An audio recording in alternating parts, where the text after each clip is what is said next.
Malik in Adenta, ever faithful, ever sure.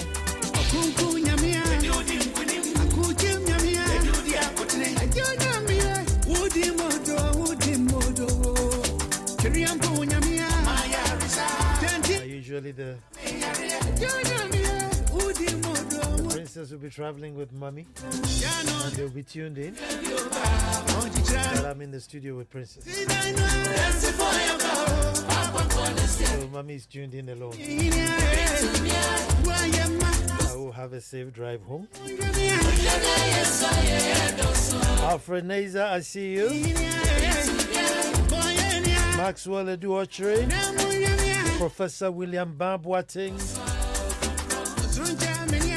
Lawyer Martin Kwebo, Dr. Udru Osain,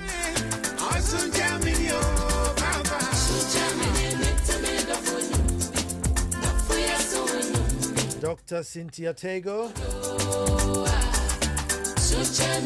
Ariel Entry, Richard from Dodoa, Uncle Sam Botiano Red Top, Ni Tojo from Tema, Eben Dunyame rapping from Bachona,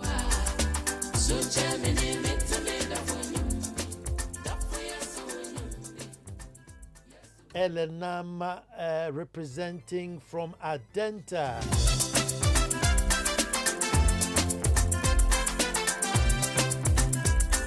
Kwame Frimpong Opoku.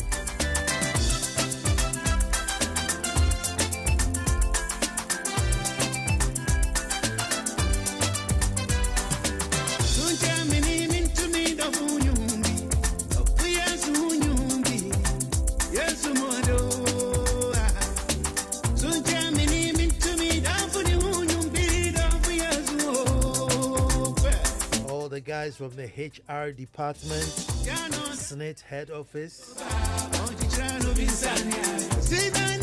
Sakiteteria Krobodumase, thanks for tuning in.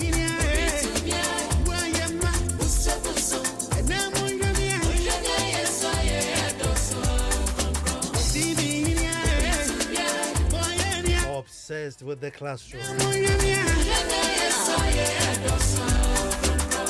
Obsessed with the classroom.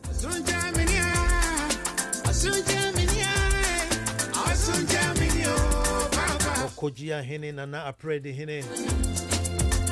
Ever faithful, ever sure. All the people of Apredi who have become associated to that's my opinion.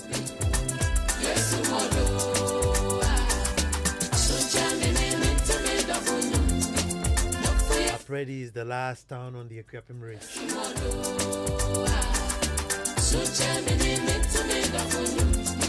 They have one wonderful gentleman as a chief. Kojia Hene Okwampa.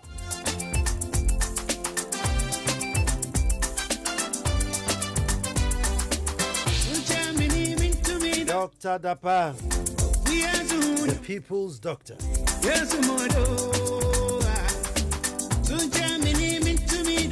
American Specialist Clinic. Dr. Dapa gets all the fancy. Eugenia Sintimedi. Even before you send your message, let me pass you on. Dr. Dapa, Eugenia says hi. I don't even know we use a postal service or a WhatsApp.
we start.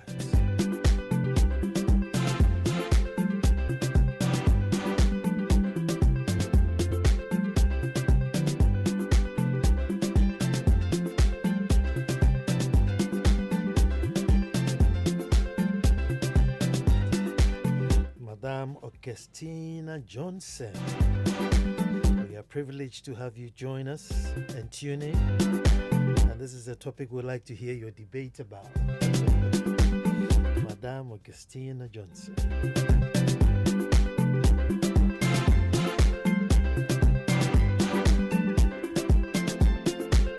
Folks, we start the way we start.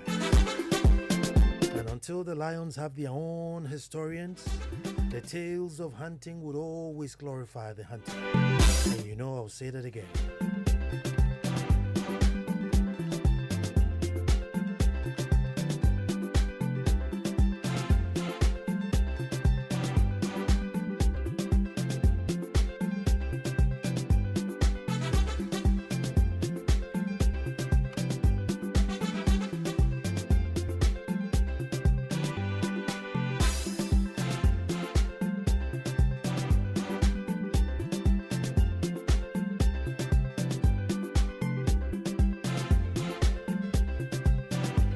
Well, folks, I said until the lions have their own historians, the tales of hunting would always glorify the hunter. Hello and welcome to the most opinionated hour on radio and the nation's thought-provoking hour. I am Nana Kwao IV, Chief of the Little Republic of Akwemu Edumasa. And I say, thank God it's Monday. Another wonderful opportunity for us to meet up and perform radio's finest ritual. A ritual that brings patriots together. A ritual that brings trueness together. A ritual that makes being Ghanaian beautiful, fires up our emotions and inspires us to do better. Gets us to think deep and look at things holistically. Welcome to the ritual I call That's My Opinion. And so 9.7 FM every Monday at this time. Make it a point, tune in and join us and become an opinionator, if I may say. And our topic today, folks, obsessed with the classroom. We are obsessed with the classroom. Folks, let us all gather and make truth good.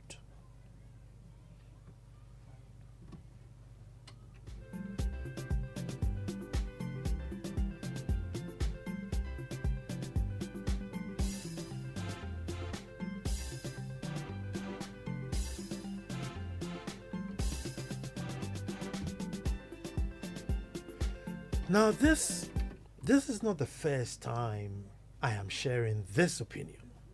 However, I feel so strongly about it. And even though it's not very popular with you, my listeners, I know this topic hasn't been very popular with you, I feel I still have to share it. But last time, I think last time when we were talking about, the students not doing too well with the exams, I sort of mentioned it in passing. Again, saying how it's unpopular. And then my brother from Tamale called and said, no, I agree with you. And so with that, I thought, something, I'll bring it back and break it down, and then we'll deal with this topic again. Folks, since the days of old, after schooling in the fort setup, which was mainly to teach us to translate. This main school in the port, when they're teaching a bit of Portuguese and stuff, was just to teach you how to translate things. It wasn't to teach you how to fly, aeroplanes or how to become doctors. No, the main idea of going to school in the port was to teach you language so you could translate. And then we moved away from the ports, the fort setting, and then conventional education as we know it today came. Now, this education mainly was to teach us to conform, to obey, master saying, 3 bags full, to follow instructions, to become good clerks. And from then, folks, the general aim is to finish school, work hard, get in an office setting. If not an office setting, at least a legal, well, not at least, or or medical personnel, or your doctor, your accountant, but you must be in a setting. I mean, in an office, a formal setting. Anything shy of this, and you may not be classified as an achiever. In the past, it was worse. In the past, it was much worse than it is now. But we still have a long way to go. Because of time, I'll get some of the details out, but I mean, even Gorgisberg was complaining about this. Folks, the world, keeps moving. And so, labor demands keep changing. So once upon a time when they needed people to do translation, and then now they needed people to be good clerks, to be able to record things. And then it was agro-business. Now we have to feed the world. So somebody plants corn and then you need to be able to turn it into cornflakes. Somebody makes oranges, you should be able to make it into orange juice. So they moved into that area, agribusiness. Now people started traveling. Aeroplanes came into being, ships came into people. So now services. Where hotels are springing up and now service. So people were literally traveling and the services they were really, so the service industry was also booming. Then industrial. Obviously now, when we had to make guns and to fight wars and stuff. So industries, we had to build factories and factories. So the industrial age also boomed. So now the labor demand were people who could do things within the factory industry. Then the digital and the information age came upon us. That's when the speed began. Information. Gone are the days of the dictionary and the Wikipedia and all that. Forget it. Information was just there and overload. Then data. So digital, information, data. And now before we knew it, we've now moved to the AI age. And I'm saying the AI age is going to be brutal. Than all the demands that have ever been, it's going to be brutal. But in spite of all this, folks, somehow we are still busy producing people who would conform and will come out as clerks. Now, the sad thing is, we are even struggling to produce clerks with just the basics. Clerks that will come up with the basics. We are struggling generally. And it's so amazing that the primary schools are saying that the kids coming from KG are not structured enough. JSS is saying the children coming from primary don't know what time it is. SS is wondering why the hell did these people even come here. And universities have got their hands on their head thinking, Jesus Christ, are these people here for university? And then the labor market is thinking, Jesus, have you actually finished university? Everybody is thinking that all the products that are coming are ill prepared. Are ill prepared. All the products coming are ill prepared. And then they land on the labor market. In the days of information, AI, computer, and everything, people now demand less people to do more jobs. And we are busy still bringing out clerks, people who turn up at an interview and don't even know what the company or the business does. All he just saw is that we are looking for a marketing assistant, or we are looking for a principal secretary. He just saw the advert. It's come from home, from the day he saw the advert, from getting up in the morning, still managed to turn up late for the interview. All that time, This individual has not been able to just look on their phone and just Google, i.e., that enterprise or this limited, what do they do? How long have they even been in existence? Nothing. But he has a folder full of papers, certificates. And still, that's one thing that we are so obsessed. Each and every one of them are obsessed with the classroom. Parents, we want our children to be in the classroom from age 3 to God knows what age. They must be in the classroom. And after they've lived all their life in the classroom, they'll still turn up, struggling to find a place to fit. This is what I propose. This is what I propose. The reason why we are doing blue track, green track is because we are giving birth too much than we can build schools. It's simple. We are producing more than we can build schools. That's why Usi School and Ayema, Usi School and Ayema. That's just the simple logic. The number of new births that are coming in are more than the number of new schools that we can build and teachers that we can train and pay and all that. Now, as soon as the schools hit that level, we do what is tokenism, because everybody must have, a goal at school. So what you then do is that tokenism. You come a little bit, go, so that Ama also come a little bit, you go. And in this world and this stiff competition in which we are, you are not able to groom masters by training them in tokenism. You must spend time, money, effort for you to be able to brew or groom masters. Masters are not brewed by green or blue track. No, when they come to their track, it is their full track. Now we have a challenge where we have more numbers than we have classrooms.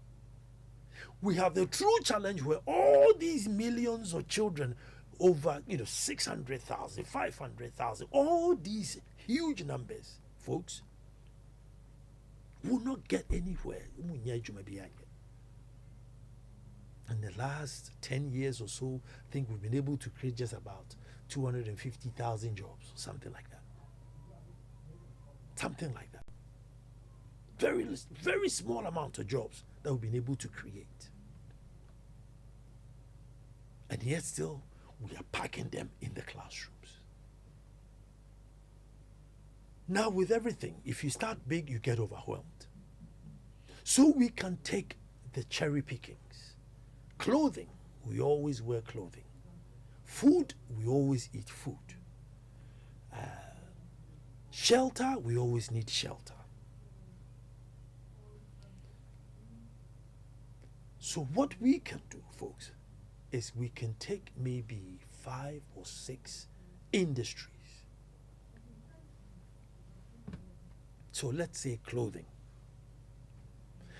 Folks, we should get the education sector to gazette a certain number of clothing companies.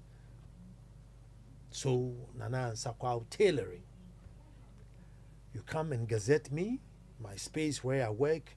Is there a washroom facility? Is it disabled friendly? Is it airy? How many students can I take? Maybe I can take 50 students, whatever it is. So I am saying, right, when the child leaves school, JSS or something, or, you come to Ansah Kwao tailoring. So 3 days in a week, you are in the shop learning how to sew. 2 days in a week, you're in a classroom doing maybe maths, language, and history.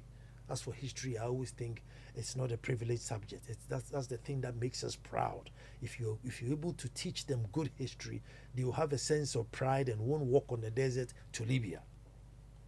So maybe maths, language, and history. And maybe physical education. Twice a week, Monday, Tuesday. Wednesday, Thursday, Friday, you are at the factory learning hands-on how to make fashion design clothing.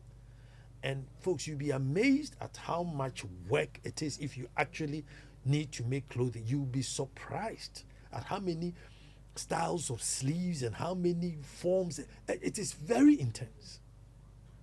And I am saying that if somebody does that and comes out with their WASI results, if you, let's say, you have your designer shop, and somebody came there and says, look, I have my WASI certificate in clothing. Where did you learn how to sew? Oh, I learned to sew with, Ansah Kwao tailoring, or I learned how to sew with, ABCD fashion. Number one, the chances of hiring somebody who has certificate on hands-on is very high. Number two, the person may not even need to go and work for somebody anymore, because now they can also sew.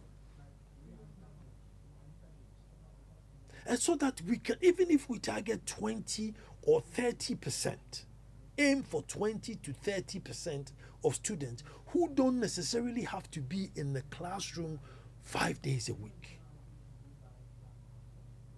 So from Wednesday, Thursday, Friday, let's say you're in Japan Motors, learning mechanical engineering. So Monday, Tuesday, you go to class, do whatever it is you need to do. The rest of the days, you are out of the class, learning on the field. Assuming somebody came to your medical, your car shop, and one says, listen, I have, WASI certificate from ATTC, Accra Technical College. One also says, look, I have a WASI certificate, but I'm from Japan Motors. Who would you take? One who learned an engine in a book, or one who learned how to fix an engine in the engine? Two, it gives the student or the child that work attitude, the touch and feel, the trials and the errors, the how to deal with work politics, where you turn up late and some supervisor would tell you off. So you come to the world prepared. And again, it's two things.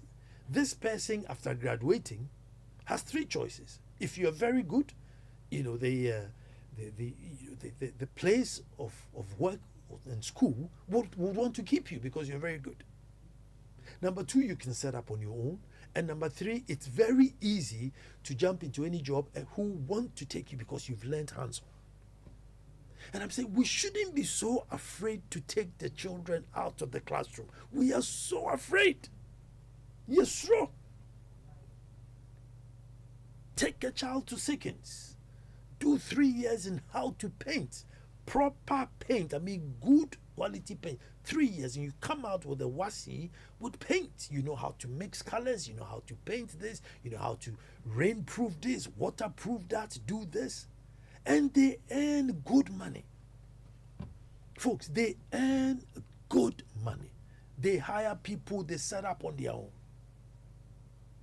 And that's why I say we are too obsessed with the classroom.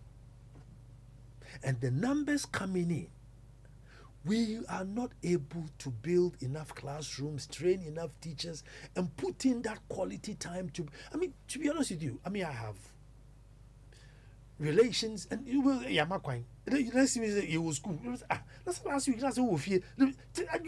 I just can't keep up as to when they are home and when they are in school, and sometimes they come and they think, aren't you going to go back? Because they seem to be at home forever. Sometimes they go to school for 5 minutes and then they're back. It's just disorganized. And it's because of the numbers, folks. It's not because the schooling is bad. Numbers no doors. We won't be able to build a school every month to accommodate. But the world has moved away from the office setting. The world has moved away from the office setting. So let's be bold. Ghana is a developing country. They've just announced that they're going to build a road from Accra to Kumasi, which is like a new highway. The next thing you go on there will be Chinese people. Why? Because we haven't trained people to do some of these technical things. So yes, you find a big, Ansah Kwao construction, but nipa na ejuma ohoni na Chinese for. And what are the Ghanaians doing? We have the red flag and green flag. It's a car neighbor no has peja red, no car no one will peja green, because they employ local people. Folks, let us not be afraid. Let us be bold. Put the brakes on. Add incentives. Put incentives. Get mentors in these industries to go and talk to the children to say, listen. I mean, there's a guy called Pistis in Pistis is somewhere in East Legon.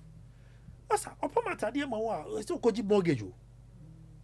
When they stitch something for you, need to go and get a mortgage to come and pay for it. But technically, Taylor. That's what Ghana, Taylor. But if people like that are able to go to schools and talk to the students, tell them like, this is my income, these are the people I employ, these are the people I sew for, it inspires people that, oh, hold on, it's not as bad as I thought. And genuinely, it's not that bad at all. So please, let's be bold and get some of our children out of the classroom. Yes, you do 2 days in the class, do your maths, do your language, and then do your physical education and your history. But the rest, be there on the job setting, learning. And once we have gazetted these industries that we select, I'm sure within the education fraternity, you will know what sort of curriculum to send people through so that when you're going to examine them, you know what you demand from them. Let us not be too obsessed with the classroom.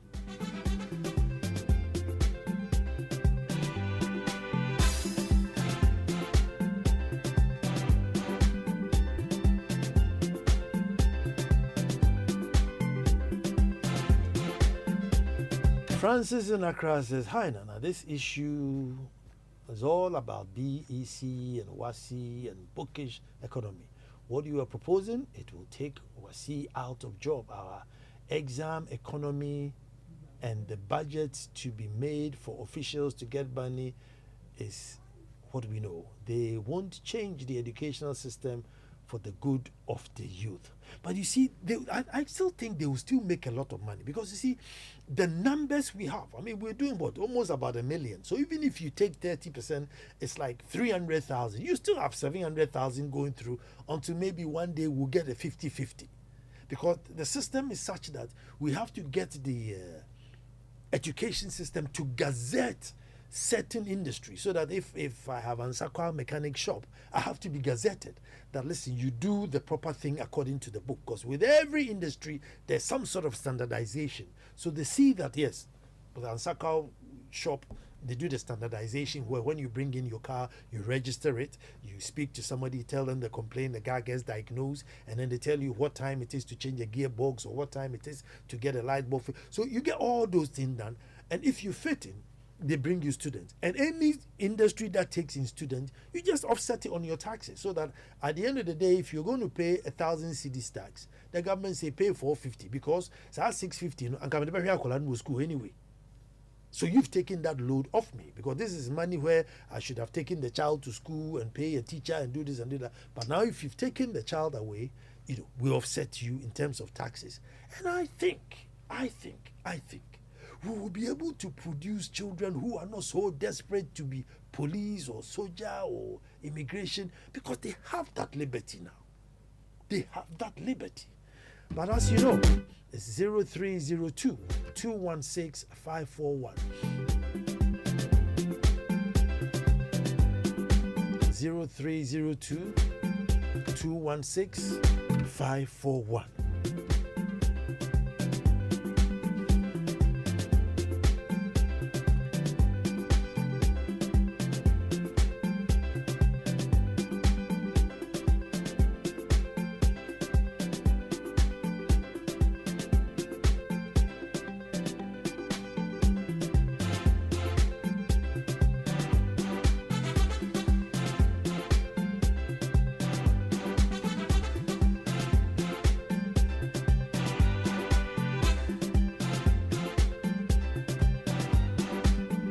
Let me go to Teshinungwa because Kobe is there. Hello, Kobe.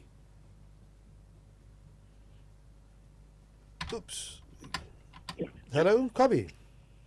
I was listening to you, and all what you said is true.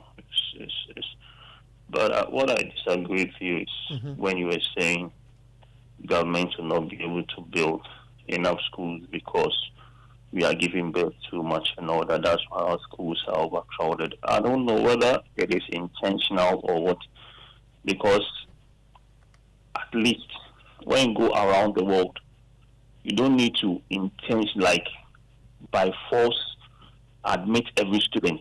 You need to get a pass mark, right? And it's done everywhere, whether in the States, in London, wherever. You need a pass mark, and there are some schools that have standard, like the Oxfords, the Cambridge, the Harvards, and all. They have standards.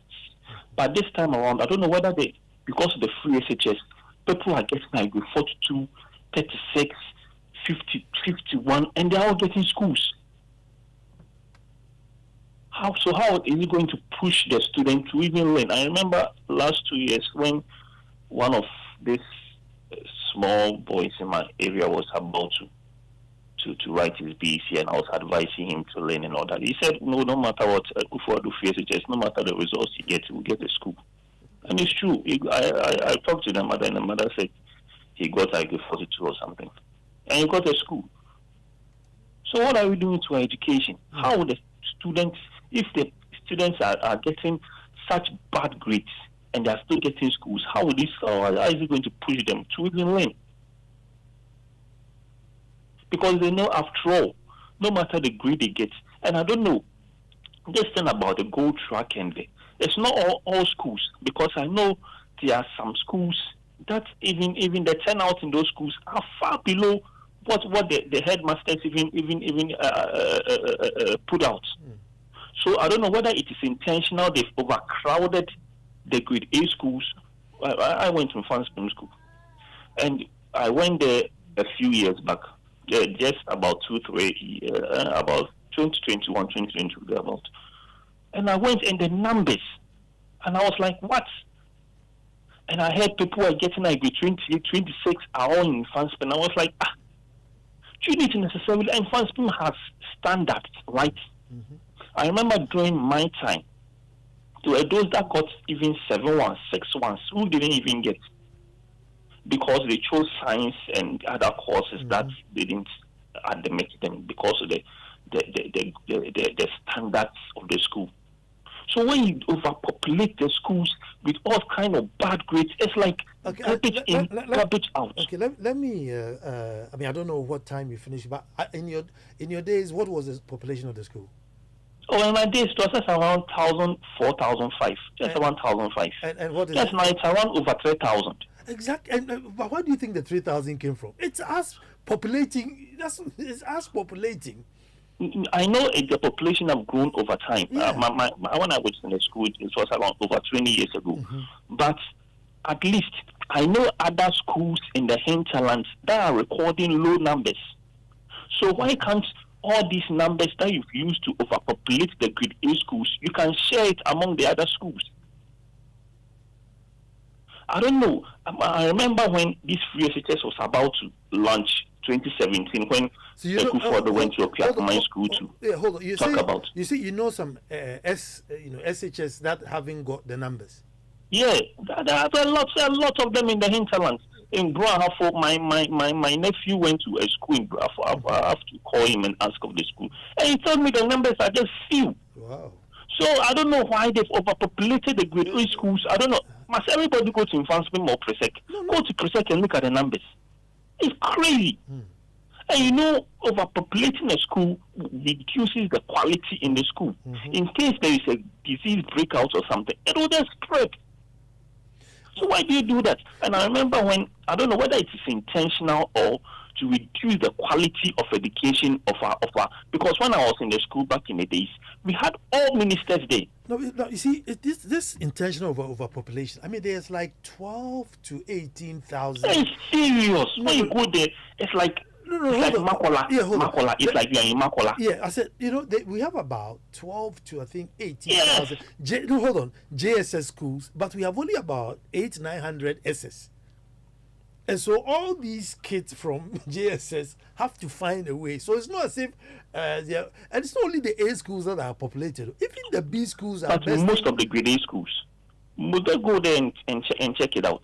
Most of them are just as if everybody should go to the grade A schools, and most of the other schools in the hinterlands, the grade B and the grade C schools, are far below population. Well, I don't think so, because I mean, I take Ajana, which is next to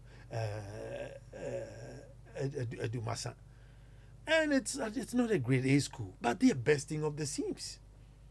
They are bursting of the seams with lots of students.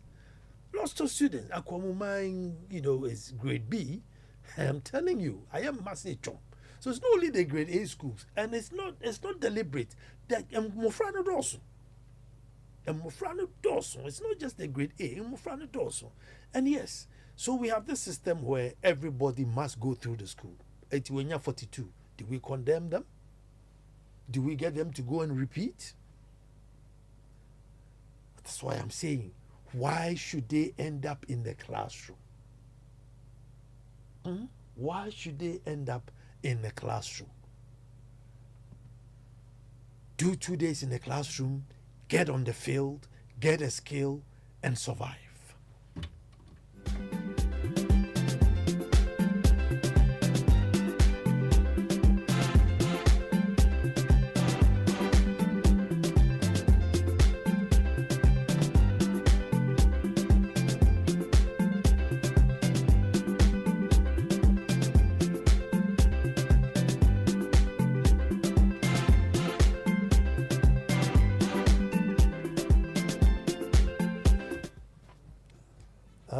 This is from Mark Cosby. He says, I updated my Microsoft Edge browser last week, and now I'm able to communicate with my computer with the availability of internet, to the extent that it taught me a lot of things. One thing AI can never take away is skilled work. However, you can use AI to improve your work. I stopped being obsessed about the classroom when I was doing my master's. My brother has a PhD in civic engineering. He builds biodigesters, toilets. Out from it, he has built apartments to rent out. The Republic of Nyamebechre are just not ready to crawl. We are just lying down doing Nyamebechre. Nana Kwao IV is in Hacho. Let me hear you. Nana, good evening. Good evening, Nana. Thank you for the word so sweet. Mm-hmm. I'm one of the people who do not give the classroom too much credit for especially my life and how far I've come. Because throughout my education from primary to uni, the best education that I had that changed my life actually happened way outside the classroom, way after uni. That is when I started experiencing proper education for life. So personally, if I'm rating it from 1 to 10, I most of the time give it 2 for the classroom, or maximum 3, because truly, that's what has happened to me, and I don't shy away from it. You see, the energy that we are putting in the STEM education here and there, it's the STEM education we should put to the, or even more, we should put to these key best things, because you want to reduce unemployment, you want to groom people with substance, so that they wouldn't become a burden to us, to the government, and you want to play with this side of life where it takes away so much pressure from government. You want to play with it. See, if you have substance with your hand, you do something on yourself. You see, you were talking about AI. AI only makes your handle work. AI has things for you. So you go on and prosper. But we have a system whereby we sit in the classroom, we are taught to read and write, when it's time for it, most of us we do chew and pour, we pass, we get A, we celebrate, hey, we go to uni, we do the same thing, we pass out, we come out, and we are looking for the next white collar job because that is what is glorifying, and then you will say, yeah, what about the Bobra? And I found myself in a space where, in a group of people where, if they are contributing, their year group, they are contributing. The people that give the most money is not the ones who do the white collar job. Oh. It's not the ones who work in the government. Oh. No, those that are doing their handiwork, carpenters, masons, you know. They are the ones bringing the 3,000s, the 4,000s. Recently, they were going for a funeral, and almost had that to bury their brother. And guess what? One of them, they said, I'll pay for it. But you never know, a carpenter, a police carpenter. Nana, a police carpenter. And they are all, we are looking at it. But guess what? This is the job. These are some of the jobs that will reduce unemployment so much. And yes, look at it. With a carpenter, we open to die. You feel someone be but you feel someone go school. And I am where I am today, doing something different. Not even what I learned in uni. It's not even like classroom matter. And I'm going for it. Sometimes I go and meet clients and they look at what I'm doing and they think I go and go school. It's only a few of them that they engage you. They realize, oh, you've gone to school, they listen to you speak, and they go, hey, so that's why you're in the hole. You've gone to school and they realize that you're going in and they ask you, so why are you doing this? I said, what do you want me to do? You want me to go and join the unemployment queue? Do you understand, Nana? So until the mindset. Nana, if you don't mind, may I ask what you do? I mean, you become my brother. I don't even know what you do. I do dispatch. To dispatch these delivery jobs. Okay. And yes, that's what I've been. Nana, this thing has changed my life completely. When I finished uni, I did some couple of 25 work, and deep down in me, Nana, look at me. From childhood, I knew that this whole read and write thing, it won't help me. But unfortunately, we had an education system where it's all about that. So I really suffered. I said it on the show before. I suffered when I was in school. I got beaten a lot because they told us but that wasn't it at all. Then I should do something with my hand. I'll put pen and paper to it, and I'll tell you what we did, and I'll do the highest mark. Unfortunately, we were reading in a form of learning, and it wasn't helping me. Nana, after I did but I did some 9 to 5 jobs, and I realized I need to do something for myself. And when I quit my final job and I was looking, I realized I said, let me go and venture into this dispatch business. I didn't even know how I was going to get the bag, but because the focus was there, I did. And today, it has changed my life. It's because of that. I live in my own house. My friends who were friend saying they were getting the good grade. In a year ago, say we meet, we are there. When we say we are doing contributions, the money that I'm paying, they can't even pay because I can't monthly salary. But I'm the one they don't respect. I'm the one they don't respect because I don't feel some dispatch business. But I don't mind. I don't care. Because at the end of the day, within some space of years, this thing has changed my life. I live in my own house. What are you telling me? Yeah. Meanwhile, Nana, these are the kind of jobs. Carpenter, painting, we say we have 3 beds. When I got it there, I was so happy because it's a way out. It's a very big way out. But you see, after the end, every man is like, if you don't get a good grade, there you go there. That is how they've done it. But meanwhile, look, I'm not shallow. I generate the whole, but look at what I'm doing. I apply that, and I'm doing it in a way that it's benefiting me in so many ways. And here we are. We think everybody should go to the classroom. It is all about the read, write, chew, for, forget. How do you reduce unemployment with that? Nana, how do you reduce unemployment with that? And one other aspect too is, Nana, sports and this creative arts thing. You don't look at that space too. But it's one of the spaces that is employing so many people. But if you are at that side, you are yet to. Now, how many of us can do the white collar job? I mean, the white collar jobs in the crowd, how many employment is there?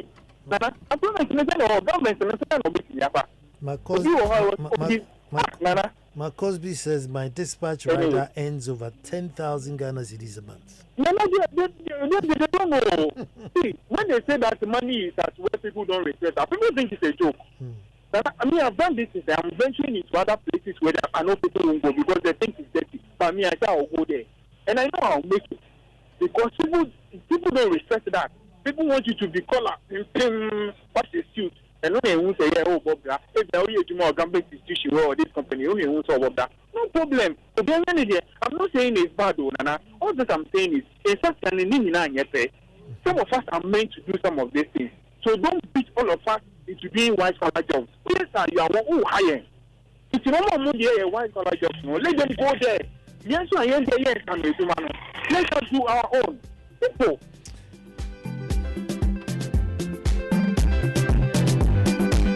Simple.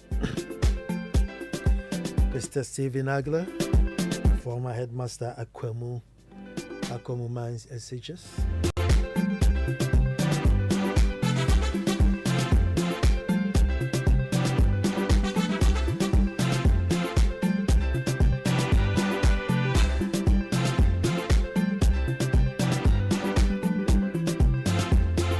HRM planning team members of SNIT headquarters. Mr. Akbelo, Mr. Atta, Auntie Mimi. But John is in Accra. Hello, John, let me hear you. Nana, how are you? Very good. Yeah, I'll make it very snappy. Thank you. I think we need to get our politicians to stop toying with our education. You know, we talk about unemployment as though we want somebody to drop jobs from the skies for people to enroll. In this country, we woke up one day and with a stroke of a pen, we changed all our polytechnics into universities. But there was a reason for having polytechnics. In other jurisdictions, and I know in Germany, they are rather changing universities into technical education institutions. That is where the jobs are. If you visit any of our universities and you visit a lecture theater on a normal day, you are counting close to 300 to 400 students in one class being lectured by one lecturer. What kind of knowledge is being imparted there? What kind of output do we want these students in this crowded environment to pick up and be able to come back to industry and make any kind of business? So we know the problem. The problem is that if you pick your average graduate and you benchmark him to his competitor anywhere in the world, apart from the theoretical aspect of the studies that they did in school, they are unable to apply to any kind of life-changing situations in industry, creating value in order to exchange for value. So I'm 100% endorsing the point that you have made about consciously creating avenues for internships. In the UK, they call it, even people in colleges, they do half in some programs, half in industry, half in the classroom. And they call it internship something. They have a name for it. I think it is something as a country we can also copy. I mean, we copy all kinds of wrong things from other territories. Why don't we copy some of these things that have been life-changing policies that have been run successfully elsewhere and just try and customize to our circumstances? We like changing names of things without changing the quality of the delivery, the output of these institutions. Why would we change polytechnics into technical universities without changing anything apart from the name? And then people all of a sudden said, okay, instead of coming to work in industry, I want a job that will allow me to wear tie. And all of a sudden, that layer of workmanship has disappeared. So we need to go back to the drawing board. Countries are changing from universities to technical institutions. The focus on TVET should be enhanced and given more attention, just like we are giving free SHS and the other educational pillars. We should give technical education a lot more opportunities. And as we said, try to map them to industry so we can get some good output and avenues, not for job creation or employment, but just job creation by the products of this institution. I thank you very much. I thank you very much too. To my international producers, Ziggy, Anita, Oliver, and Kwekumisa. And Kwekumisa. So which one be Bunya Sadi?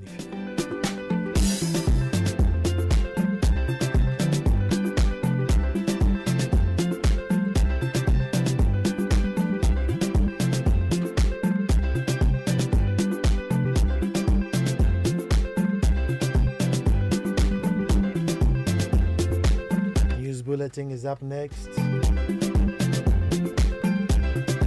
Companies all geared up to let you know whether the water is safe, the government is still functioning. If you're safe to step out, don't you even touch that door. Nana Kwao IV. God willing, next Monday we'll be back to do this all over again.